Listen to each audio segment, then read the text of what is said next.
Hello, welcome to my channel. ఈరోజు ఈ వీడియోలో ఆంధ్రప్రదేశ్ రాష్ట్రంలో చాలా భారీ ఎత్తున పెట్టుబడులు రావడం జరుగుతుంది. ఈ పెట్టుబడులు రావడానికి కారణం ఏంటంటే, ఆల్రెడీ మన పక్క రాష్ట్రాలు తెలంగాణకి హైదరాబాద్ ఉంది, తమిళనాడుకి చెన్నై ఉంది, కర్ణాటకకి బెంగళూరు ఉంది.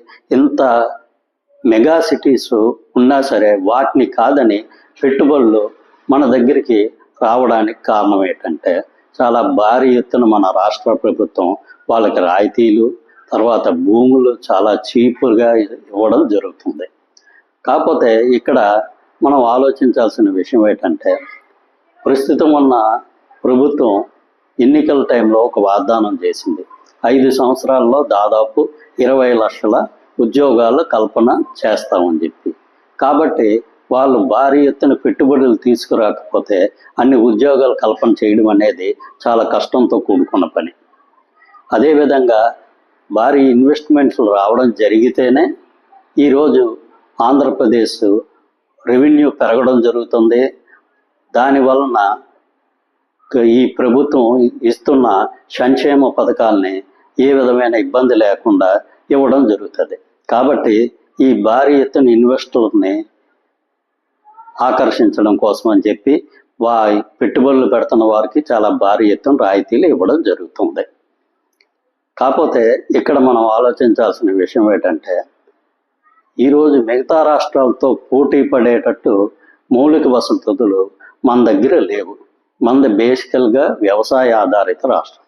కాబట్టి పెట్టుబడులు ఇక్కడికి భారీ ఎత్తున రావాలంటే మన దగ్గర నుంచి వాళ్ళకి కొన్ని అడ్వాంటేజెస్ ఉంటేనే వాళ్ళు వస్తారు. కాబట్టి ఆ విధమైన అడ్వాంటేజెస్ ప్రస్తుత ప్రభుత్వం చాలా భారీ ఎత్తున కల్పించడానికి రెడీగా ఉంది. కాబట్టి ప్రస్తుతం ఇంత భారీ ఎత్తున మన రాష్ట్రానికి పెట్టుబడులు రావడం జరుగుతుంది. కాకపోతే ఇక్కడ ప్రతిపక్షాలు చాలా ఫ్రీగా ల్యాండ్స్ ఇచ్చేస్తున్నారు, చాలా భారీ రాయితీలు ఇస్తున్నారు. దీనివల్ల మన రాష్ట్రానికి విపరీతమైన నష్టం జరుగుతుంది. కేవలం ₹1 ఎకరా భూమి విశాఖపట్నం లాంటి ప్లేస్లో ఇస్తున్నారని చెప్పి చాలా విమర్శలు అయితే వస్తున్నాయి. కాకపోతే ఇక్కడ మనం ఆలోచించాల్సిన విషయం ఏంటంటే, ఈ రాయితీలు అనేది భూమి అనేది ఓకే తక్కువ రేటుకి ఇవ్వచ్చు, కానీ ఇస్తున్న రాయితీలు ఏమి ఇమీడియట్గా ఇచ్చారు.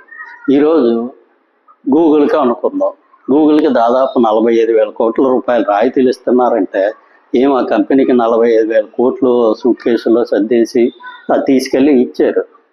ఆ కంపెనీ మొదలుపెట్టి ఆ కంపెనీ నుంచి మన రాష్ట్ర ప్రభుత్వానికి వచ్చే రెవెన్యూలోని కొంత డబ్బులు వాళ్ళకి ఇవ్వడం జరుగుతుంది.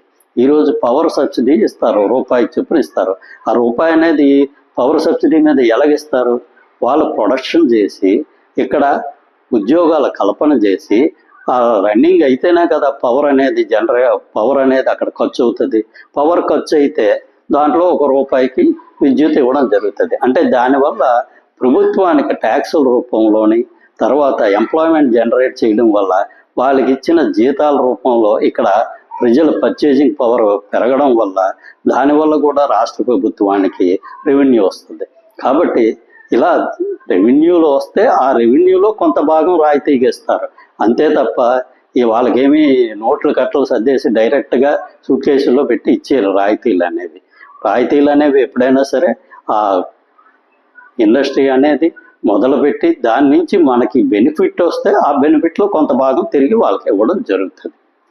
ఈ విషయం మీద పెద్దగా ప్రాబ్లం లేదు. కాకపోతే ఇక్కడ ప్రభుత్వం అనేది జాగ్రత్త వహించాల్సిన అవసరం ఎంతైనా ఉంది. ఎందుకంటే ఈరోజు భూమికి చాలా వాల్యూ ఉంది. ఈరోజు చాలా కంపెనీలకి 99 పైసలకి ఇచ్చిన ఉన్నాయి. ఎక్కడో కోట్ల రూపాయలు ఖరీదు చేసే భూమి ఎకరా 50 లక్షలకి ఇవ్వడం జరుగుతుంది. ఇవన్నీ ఏడ్ చేస్తున్నారంటే చాలా వరకు కొంతమంది ఇండస్ట్రీస్ భూములు మాత్రం తీసుకొని తర్వాత వాటిలో కట్టవలసిన ఇండస్ట్రీస్ని కట్టకుండా ఇక్కడికి ఇవ్వాల్సిన ఎంప్లాయ్మెంట్ అనేది ఇవ్వకుండా ఆ భూముల్ని వాళ్ళు ఎంజాయ్ చేయడం జరుగుతుంది. లేదంటే ఆ భూముల్ని బ్యాంకుల్లో తాకట్టు పెట్టి భారీ ఎత్తున వాళ్ళు లోన్లు తీసుకొని ఆ లోన్లతోనే వాళ్ళ సొంతానికి ఉపయోగించుకోవడం, లేదంటే వేరే చోట ఏమైనా ఇండస్ట్రీస్ పెట్టడం, ఇలాంటివన్నీ చేయడానికి అవకాశమే ఎంతైనా ఉంటుంది. కాబట్టి ఈ విషయంలో ప్రస్తుత ప్రభుత్వం చాలా తీవ్రంగా ఆలోచించి ఎవరెవరికైతే రాయితీలు ఇస్తున్నారో వాళ్ళందరూ వాళ్ళు చెప్పిన టైం ప్రకారం ఇక్కడ ఇండస్ట్రీని స్థాపించి ఇక్కడ ఎంప్లాయ్మెంట్ జనరేట్ చేయగలిగితేనే వాళ్ళకి ఇవ్వాలి. లేని వాళ్ళకి ఇచ్చిన రాయితీల్ని, ఇచ్చిన భూముల్ని వెనక్కి తీసుకునేటట్టు ఏమైనా ఒక ఫ్రేమ్వర్క్ అనేది తయారు చేసి ఆ విధంగా భూములు అనేది ఇవ్వడం జరిగితే అది ఇటు ప్రభుత్వానికి అటు ప్రజలకు కూడా అది ఎంతో ఉపయోగకరంగా ఉంటుంది.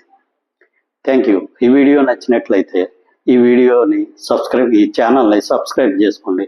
Thank you very much.